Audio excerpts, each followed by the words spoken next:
Nous allons lire un deuxième texte qui sera le texte de ce matin. Donc on va continuer dans les actes. Acte 20, les versets 16 à 38. Je vous invite à suivre la lecture avec moi. Acte 20, versets 16 à 38. Paul avait résolu de passer devant Éphèse sans s'y arrêter, afin de ne pas prendre du temps en Asie, car il se hâtait pour se trouver, si cela lui était possible, à Jérusalem le jour de la Pentecôte. Cependant, de Millet, Paul envoya chercher à Éphèse les anciens de l'Église.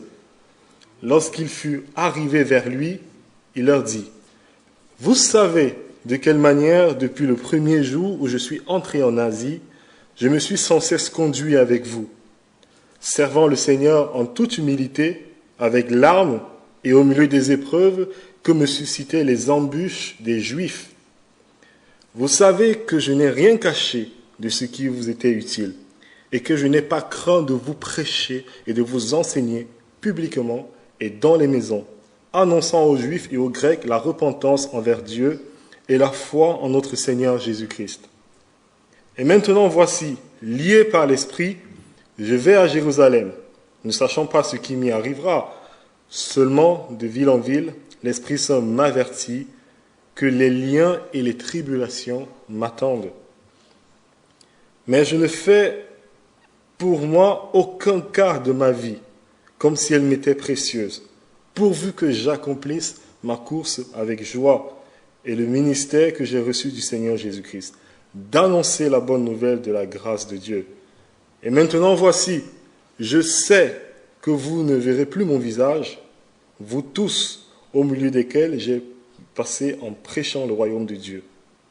C'est pourquoi je vous déclare aujourd'hui que je suis pur du sang de vous tous, car je vous ai annoncé tout le conseil de Dieu, sans rien cacher. Prenez donc garde à vous-même et à tout le troupeau sur lequel le Saint-Esprit vous a établi évêque pour paître l'Église du Seigneur, qu'il s'est acquise par son propre sang. Je sais qu'il s'introduira parmi vous, après mon départ, des loups cruels qui n'épargneront pas le troupeau, et qu'il s'élèvera du milieu de vous des hommes qui enseigneront des choses pernicieuses pour entraîner les disciples après eux. Veillez donc, vous souvenant que durant 3 années, je n'ai cessé, nuit et jour, d'exhorter avec larmes chacun de vous. Et maintenant, je vous recommande à Dieu et à la parole de sa grâce, à celui qui peut édifier et donner l'héritage à tous les sanctifiés. Je n'ai désiré ni l'argent, ni l'or, ni les vêtements de personne. Vous savez vous-même que ces mains ont pourvu à mes besoins et à ceux des personnes qui étaient avec moi.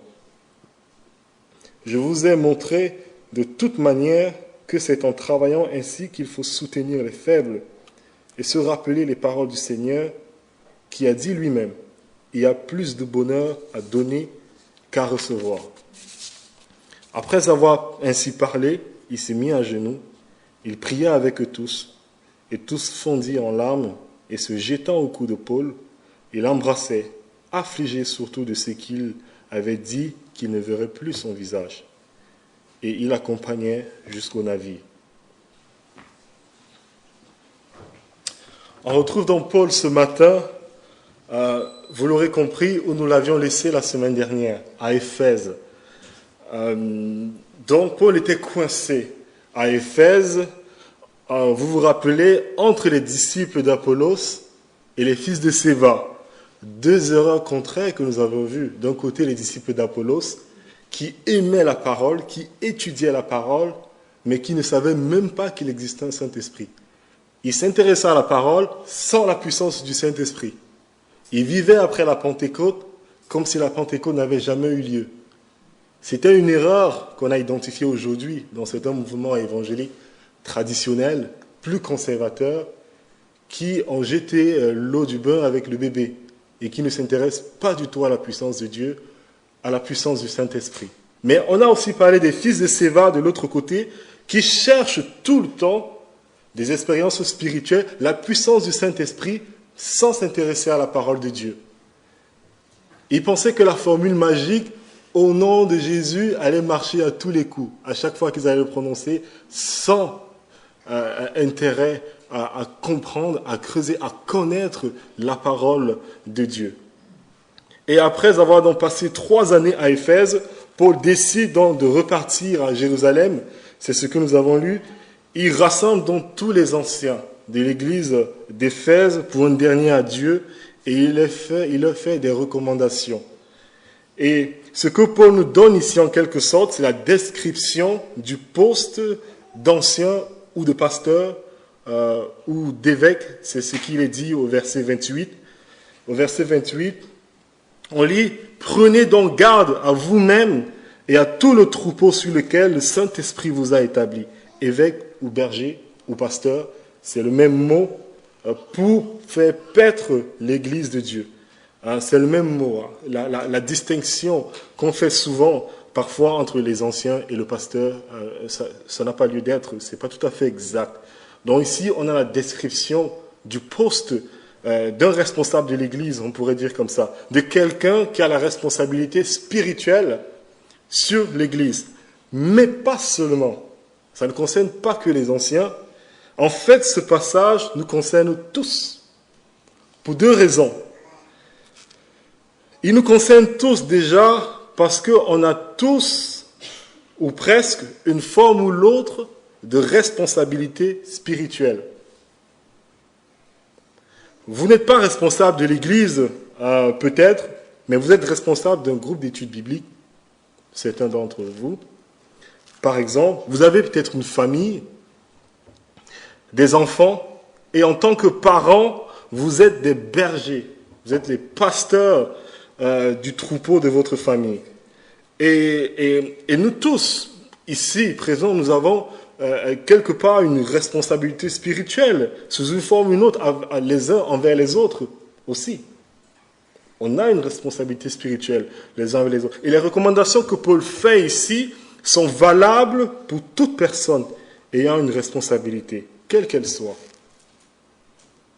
Et puis, l'autre raison dans ce passage, pour laquelle ça s'est adressé à nous tous aussi, c'est que lorsque vous lisez les qualifications pour devenir ancien, le texte qu'on a lu en titre 1 tout à l'heure, qu'est-ce qu'il y a d'extraordinaire dans cette liste? C'est justement qu'il n'y a rien d'extraordinaire dans cette liste. Rien d'extraordinaire. Cette liste exigeait un ancien et attendu en fait à n'importe quel chrétien. Il doit être mari d'une seule femme, sobre, hospitalier et ainsi de suite.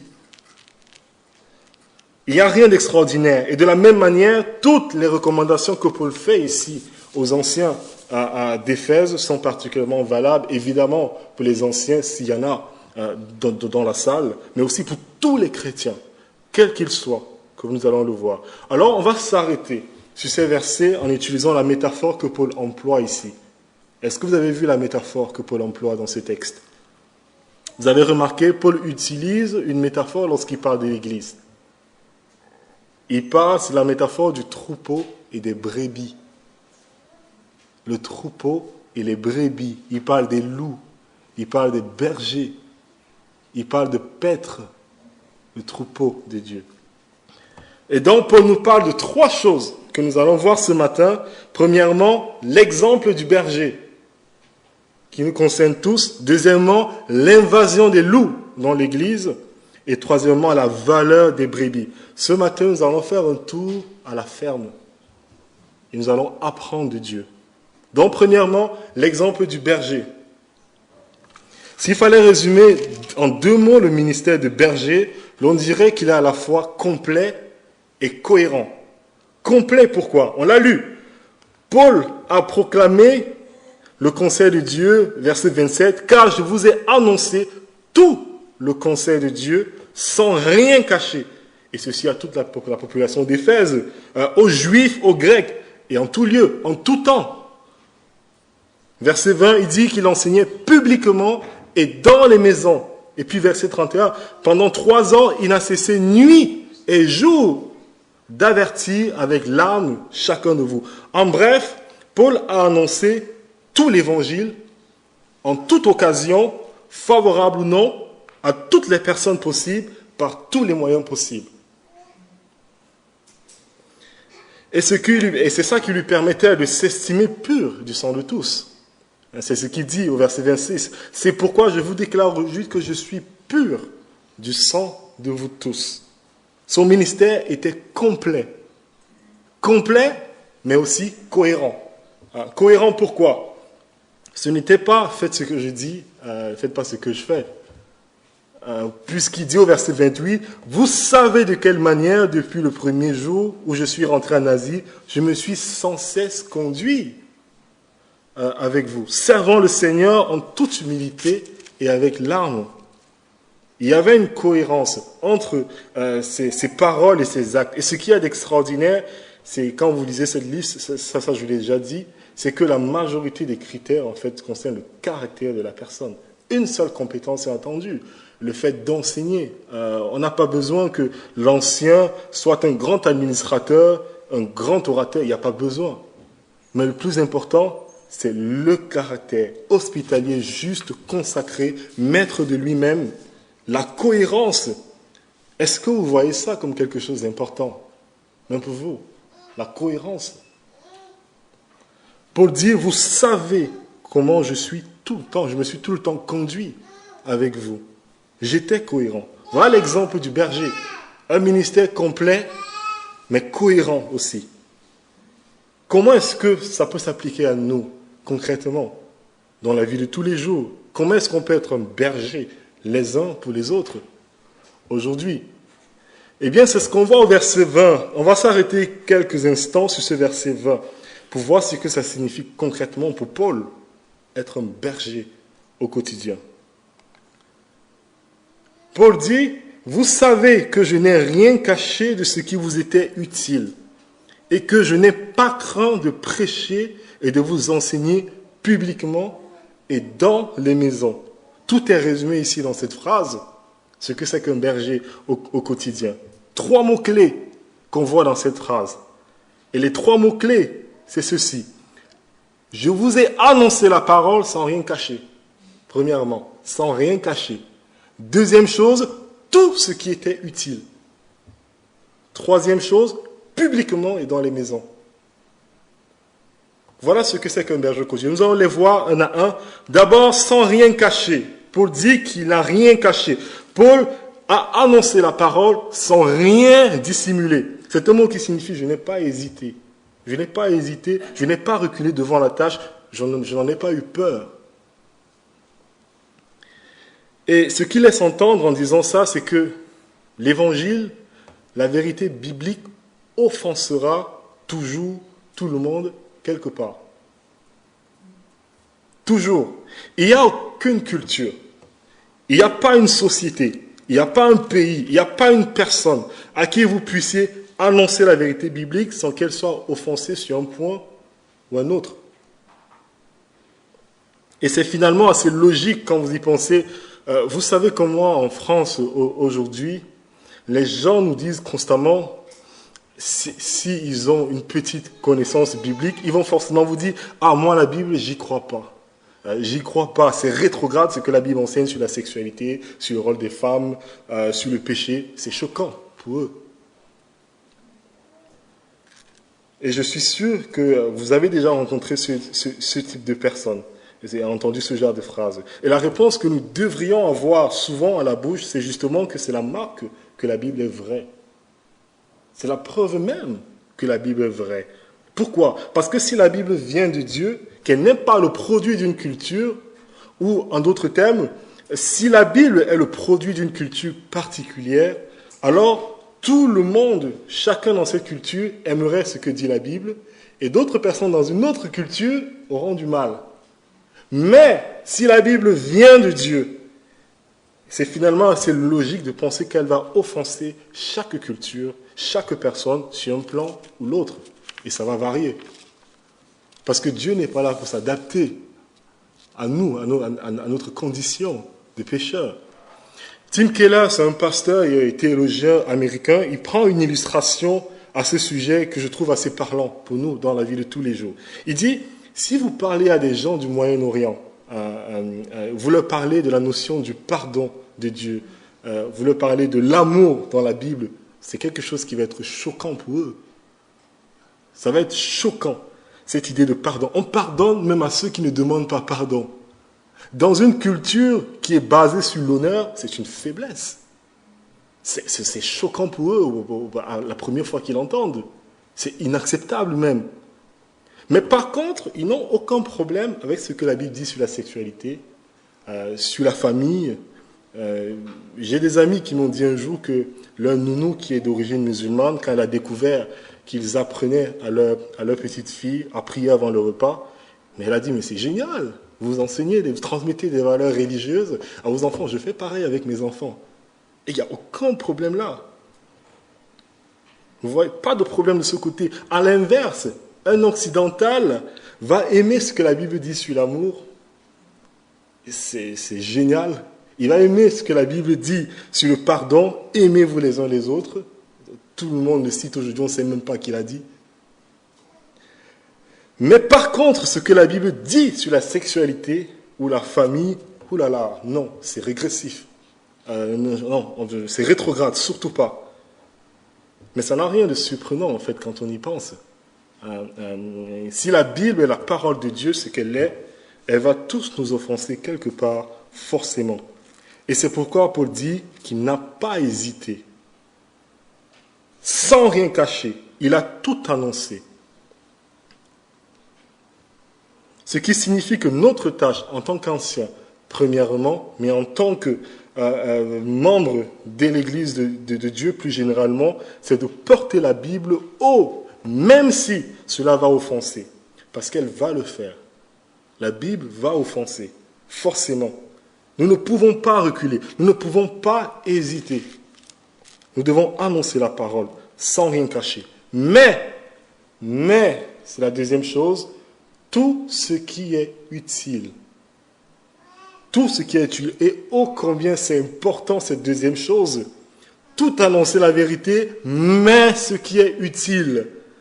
Parce que vous avez toujours des églises et des personnes qui sont très douées pour dire la vérité haut et fort, clamer sans hésiter, sans rien dissimuler, mais qui le font de manière pas très utile. Utile dans quel sens? C'est ce qu'on voit au verset 32. Regardez, il dit « Et maintenant, je vous recommande à Dieu et à la parole de sa grâce, à celui qui peut édifier. » L'édification, c'est ça qui est plus important. La vérité biblique peut être soit employée pour édifier, pour faire du bien, ou pour démolir. Et oui, bien sûr, nous devons annoncer la vérité, toute la vérité, mais tout ce qui est utile, tout ce qui va édifier. Et ce n'est pas un équilibre facile à avoir au quotidien, surtout dans l'évangélisation, avec nos amis non chrétiens, les membres de la famille qui ne sont pas chrétiens, c'est très difficile à trouver cet équilibre-là.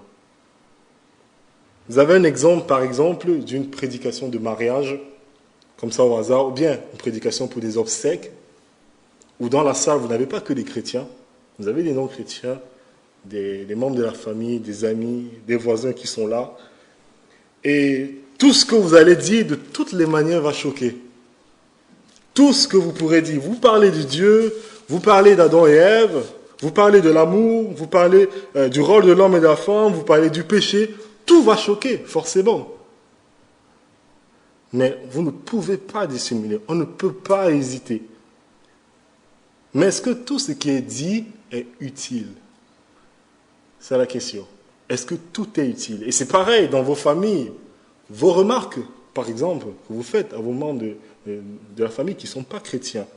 Est-ce que c'est utile ou bien est-ce que ça détruit?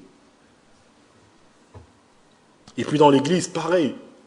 En Éphésiens 4, verset 29, c'est Paul qui nous dit, il dit « Qu'aucune parole malsaine ne sorte de votre bouche, mais s'il y a lieu, quelques bonnes paroles qui servent à l'édification et communiquent une grâce à ceux qui l'entendent.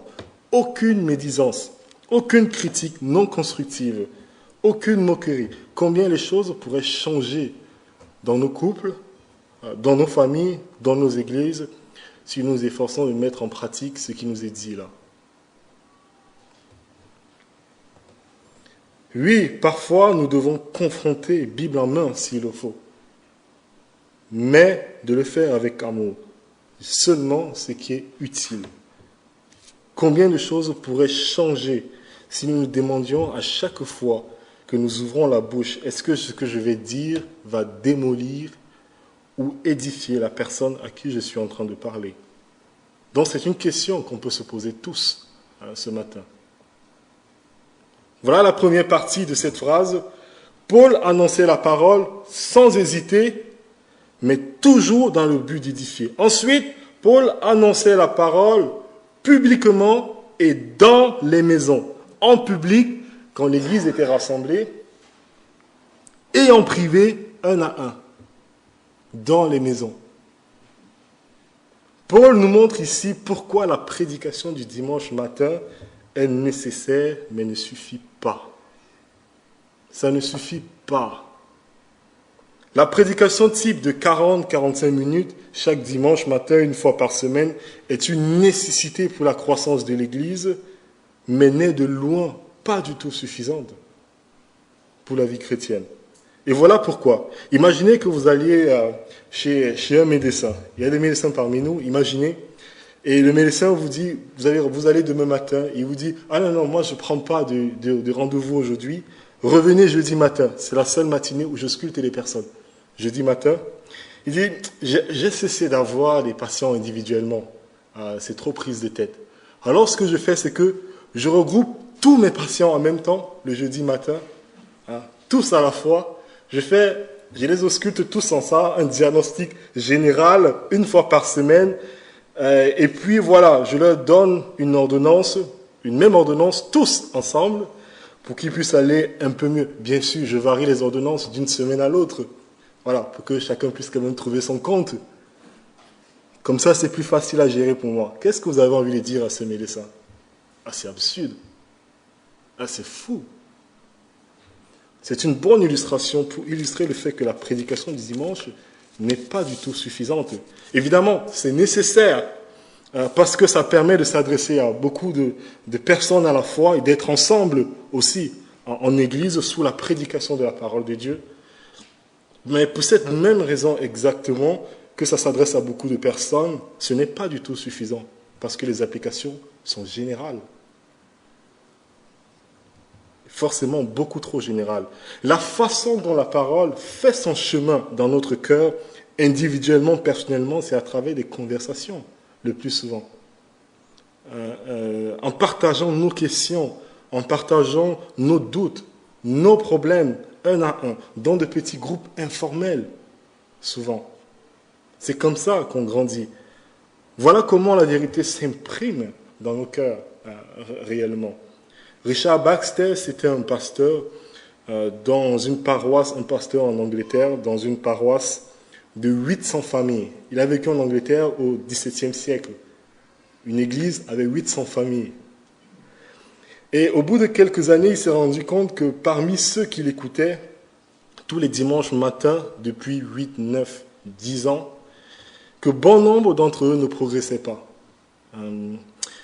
Certains n'avaient pas vraiment compris l'évangile ou ne portaient pas de fruits. Donc, il a changé sa manière de fonctionner. Il a commencé à aller les voir tous chez eux. Imaginez 800 familles. Il faut faire le tour quand même. Mais il décrit le processus qu'il a amorcé dans son église dans un livre qui est devenu un classique, qui s'appelle Le Pasteur réformé, où il appelle les pasteurs évidemment, mais aussi les églises en général, à retrouver un ministère qui n'est pas que formel, mais qui est informel aussi, tout au long de la semaine. Et voilà ce qu'il dit. Il dit, « J'ai découvert par ailleurs que ceux qui ont été pendant de longues années des auditeurs, ne tirant aucun profit de mon enseignement, sont parvenus à davantage de connaissances et de repentance en une demi-heure d'entretien tête à tête que pendant 10 ans d'écoute de la prédication. Je sais que la prédication publique de l'Évangile est le moyen le plus excellent parce qu'il permet de s'adresser à beaucoup de personnes en même temps, mais habituellement, prêcher le même sermon en privé s'avère bien plus efficace. Je crois que ça implique un changement de mentalité. pour les églises aujourd'hui. Est-ce que vous n'avez pas été surpris dans ces chapitres sur le nombre de fois est-ce que les larmes sont mentionnées? Vous avez remarqué, c'est le chapitre de la Bible qui en parle le plus. Des larmes. Verset 19, Paul nous dit qu'il a servi en toute humilité avec larmes. Puis verset 31, pendant nuit et jour, il n'a cessé d'avertir avec larmes chacun d'eux. Et puis verset 37 encore, tous ils versaient des larmes en se jetant au cou de Paul. Pourquoi tant de larmes? Vous êtes posé la question. Sans doute parce qu'ils étaient eux-mêmes transparents, les uns envers les autres. Leurs relations étaient beaucoup plus profondes que ce qu'on peut imaginer. Ils partageaient toute leur vie. Pas juste ce qui était présentable le dimanche matin.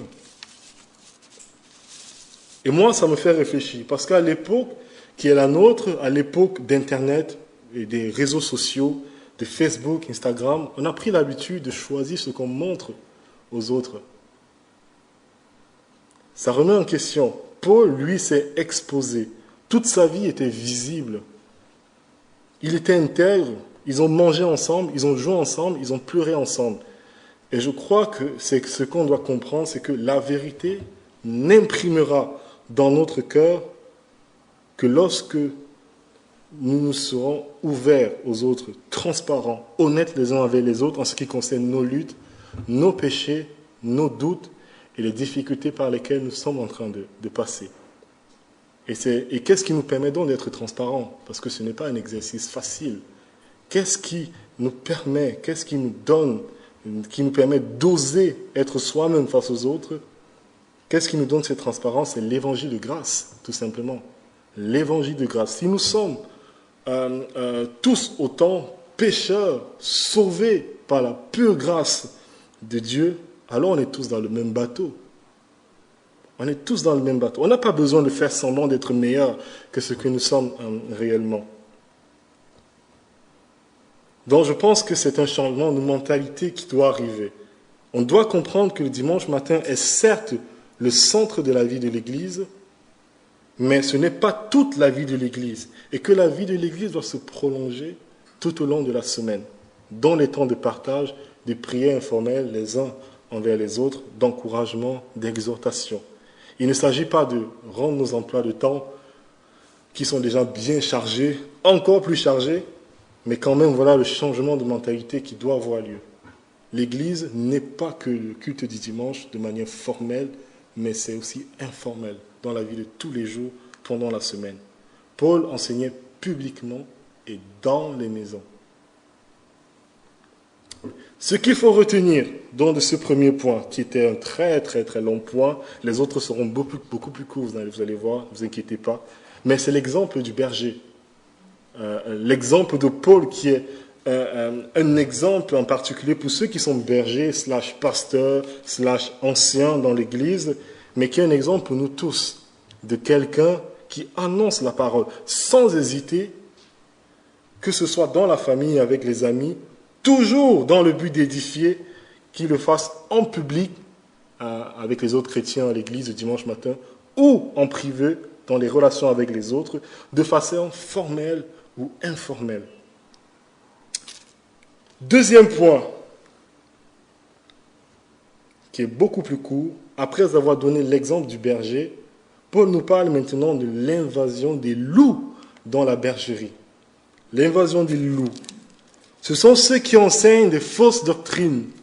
Verset 29. Des loups cruels qui n'épargneront pas le troupeau. Paul supplie les bergers de rester sur leur garde. Il nous montre que les bergers du troupeau de Christ ont reçu une double mission, une double tâche. La première tâche, c'est d'enseigner. C'est ce qu'on a vu dans la première partie. Enseigner le troupeau, conduire le troupeau. Mais aussi de refuter l'erreur, de combattre l'erreur, nourrir les brebis et chasser les loups. Les deux choses. Nourrir les brebis et chasser les loups. En fait, c'est ce qu'on a eu dans Tite 1 tout à l'heure, lorsqu'on parlait de la seule compétence des anciens. La seule compétence, il nous est dit, c'est d'être attaché à la parole afin de faire quoi? D'être capable d'exhorter selon la saine doctrine et de réfuter les contradicteurs. nourrir les brebis et mettre les loups en déroute. Alors, qui sont les loups? Que savons-nous d'eux? D'abord, leur provenance. Ils viennent à la fois de l'extérieur et de l'intérieur de l'Église. Verset 29, Paul dit, « Je sais qu'il s'introduira parmi vous après mon départ des loups cruels. » Verset 30, « Il s'élèvera du milieu de vous des hommes qui enseigneront des choses pernicieuses de l'extérieur et de l'intérieur de l'Église. » Voilà pourquoi nous devons être vigilants. L'ennemi est entre guillemets derrière nos propres lignes. C'est facile de voir une attaque quand elle vient de l'extérieur, mais beaucoup plus difficile quand elle vient de l'intérieur.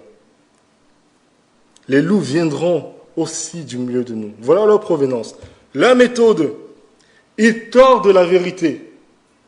Verset 30, « Il s'élèvera du milieu de vous des hommes qui enseigneront des choses pernicieuses, des paroles perverses, tordues. » Ils tordent la vérité et c'est ça qui les rend dangereux. Les loups ne viennent pas avec un grand panneau dans la main, « Attention, chien méchant ». Les loups viennent avec la Bible en main pour détruire. Ce sont des loups, mais des loups déguisés en brebis, comme le dit Jésus. Ils se servent de la Bible, mais ne se soumettent pas à la Bible. Ils parlent de Jésus, mais ne connaissent pas Jésus. Ils tordent la vérité. Voilà leur méthode. Et puis leur objectif, verset 30, pour entraîner les disciples après eux. Et encore une fois, il faut essayer de réfléchir une minute. Comment ça peut s'appliquer aujourd'hui? Tout ça, on parle de loup, mais comment est-ce que ça s'applique concrètement? Je pense à l'époque dans laquelle on vit, par exemple, encore une fois, à l'ère du numérique, les réseaux sociaux, Internet.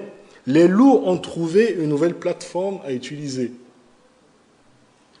Et je pense, par exemple, à plusieurs chrétiens qui sont impliqués dans des églises locales et qui, sans que personne ne se rende compte, même pas les responsables de l'église, ont été entraînés à la dérive. Pourquoi? Parce qu'ils écoutaient des messages sur Internet. Parce qu'ils écoutaient des messages sur Internet de téléévangélistes sans avoir le discernement nécessaire pour faire la part des choses. Alors si j'en parle, ce n'est pas absolument pour dire que écouter des prédications en ligne, c'est pas bon du tout. C'est pas ce que je suis en train de dire. Mais si j'en parle, c'est parce que tout ça s'est passé sous le radar et que sans que personne ne le sache.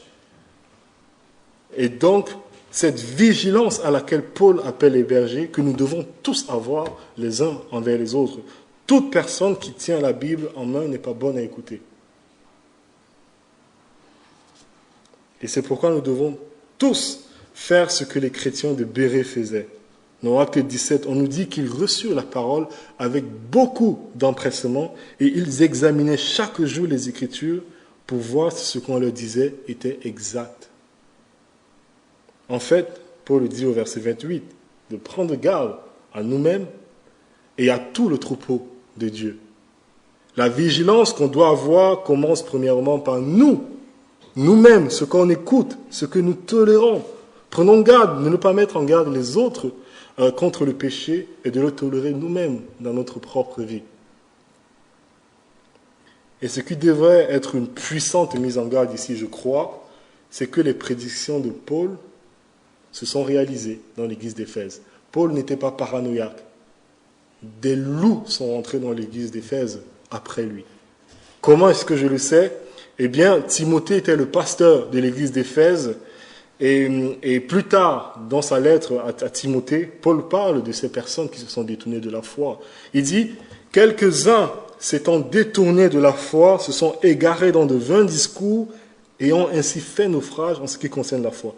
De ce nombre sont Hyménée et Philette, qui se sont écartés de la vérité, disant que la résurrection est déjà arrivée et qui renverse la foi de quelques-uns. » Écoutez ce qu'il dit maintenant. Il dit, « Leur parole ronge comme la gangrène. » C'est exactement ça. Leur parole ronge comme la gangrène, sans qu'on le voit, petit à petit.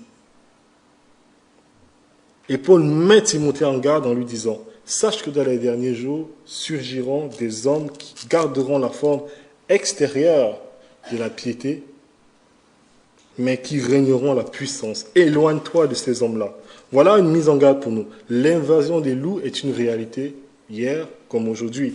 encore, soyons vigilants. D'abord, soyons vigilants que nous ne soyons pas de ces hyménées filettes, premièrement. Et puis, soyons vigilants au niveau de l'Église aujourd'hui. Voilà pour ce qui est ce deuxième point, l'invasion des loups. Et troisièmement, Paul souligne, pour finir, la valeur des brebis, la valeur de l'Église. Si nous devons protéger l'Église, si nous devons en prendre soin en enseignant la vérité, en laissant la vérité imprimée dans nos cœurs, mais aussi en dénonçant toutes les erreurs, en chassant les loups, si on doit faire ça, c'est pour une raison bien précise. C'est parce que l'Église est le troupeau de Dieu. C'est le troupeau de Dieu. Regardez verset 28. Paul dit, « Prenez donc garde à vous d'abord, puis à tout le troupeau au sein duquel le Saint-Esprit vous a établi évêque pour faire paître l'Église de Dieu qui s'est acquise par son propre sang. » L'Église est le troupeau de Dieu le Père qui s'est acquise par le sang précieux de son Fils Jésus-Christ et sur lequel il a établi des bergers par le Saint-Esprit. Le Père, le Fils et le Saint-Esprit. Nous sommes tellement précieux aux yeux de Dieu que les trois membres de la Trinité, Père, Fils, Saint-Esprit, sont actifs pour prendre soin de l'Église. Je ne sais pas si vous réalisez. Et ça devrait avoir un impact profond sur notre ministère en tant qu'ancien, mais aussi un impact profond sur notre manière à tous de voir l'Église. Quel impact est-ce que ça devrait avoir au quotidien de savoir ça? Il y a quelques années, j'ai lu un livre qui s'intitule « Un berger médite le psaume 23 » qu'on a lu tout au début du culte. Et c'est un livre d'un pasteur qui s'appelle Philip Keller. C'est un homme qui a grandi dans l'Est africain où il a été berger, notamment il était propriétaire et éleveur de moutons. Et pendant plusieurs années, il a fait ce travail avant de devenir pasteur d'une église. Donc il écrit ce livre pour expliquer comment la vie de berger en montagne lui a appris beaucoup sur ce que c'est que l'église. Et il dit ceci. Il dit, « Ce n'est pas par hasard que Dieu nous appelle des brebis. Le comportement de la brebis et celui d'un homme est finalement assez similaire. Les brebis ne sont pas les animaux mignons et doux qu'on s'imagine qu'ils sont. Elles sont capricieuses et rebelles. Elles sont toujours prêtes à quitter l'enclos où elles sont en sécurité pour partir se perdre dans la forêt.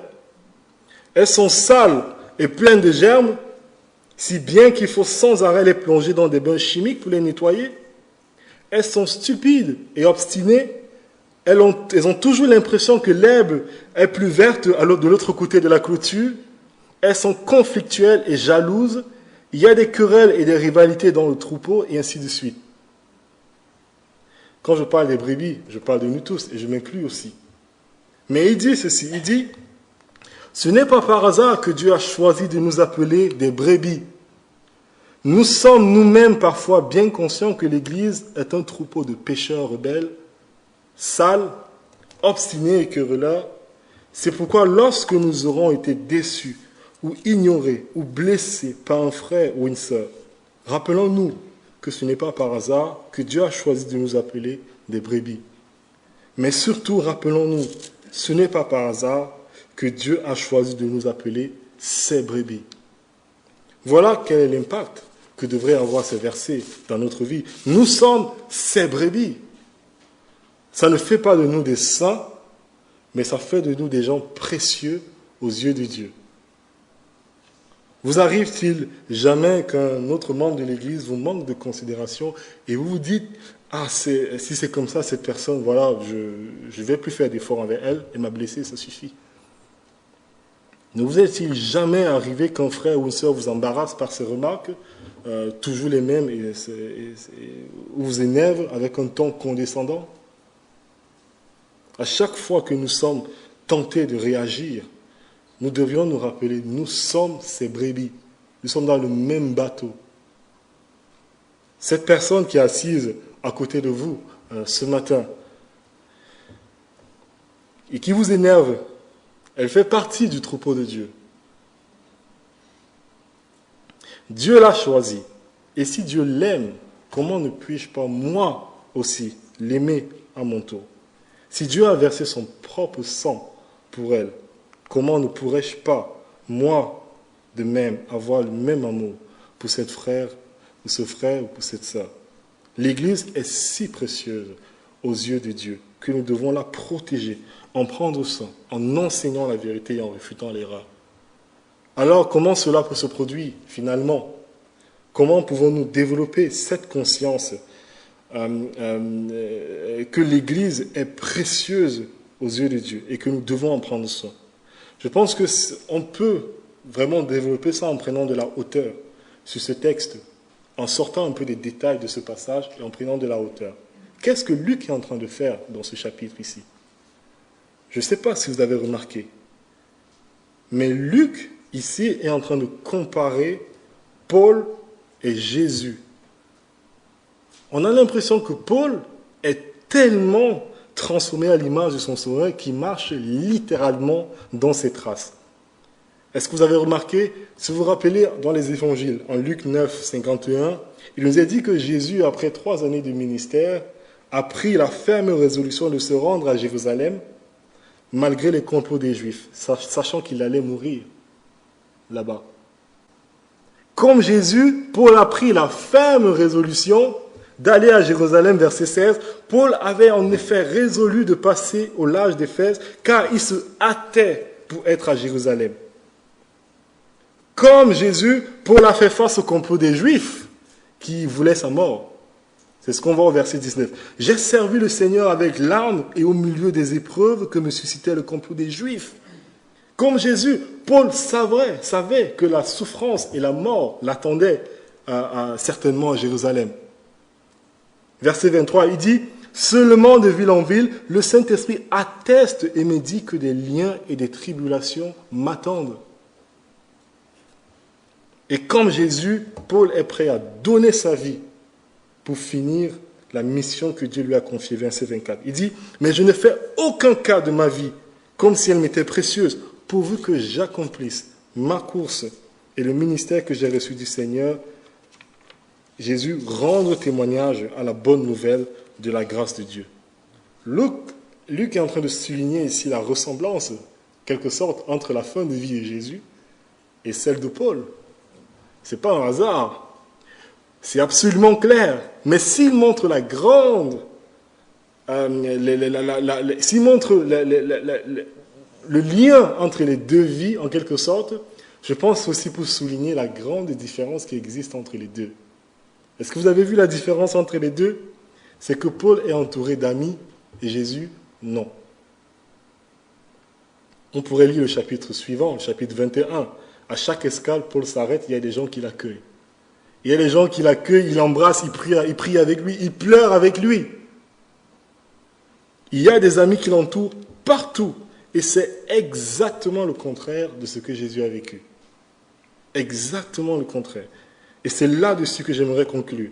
Si nous comprenons ça, ça fera de nous des gens qui ont conscience à quel point l'Église est importante aux yeux de Dieu. Et à quel point Christ a payé un prix exceptionnel pour bâtir cette Église.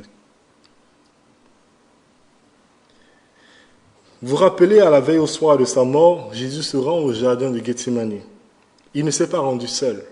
Il se rend avec ses amis, proches des disciples. Parce que c'est un homme, comme tout le monde. Il va avec eux. Il dit à ses disciples, veillez et priez avec moi. Il sait ce qui va se passer. Il les annonce sa mort. Il dit, mon heure est arrivée. Je ne peux pas le faire tout seul, en quelque sorte. J'ai besoin que vous veillez et priez avec moi. Et c'est un passage assez terrible et émouvant. Et vous voyez Jésus qui est là, qui grelotte, on décrit des grumeaux de sang. Aidez-moi. Mais qu'est-ce qu'ils ont fait tous? Ils se sont endormis. Ils se sont tous endormis. Ils l'ont tous abandonné. Tous l'ont abandonné. Et ce n'était qu'un présage de ce qu'il attendait le lendemain, lorsque son Père même l'abandonne sur la croix. Jésus est resté seul, absolument seul. Pourquoi? Pourquoi l'a-t-il fait? Il a fait pour nous, pour que nous puissions devenir amis de Dieu et amis les uns des autres. Il a vécu une mort solitaire pour que nous puissions vivre cette vie communautaire.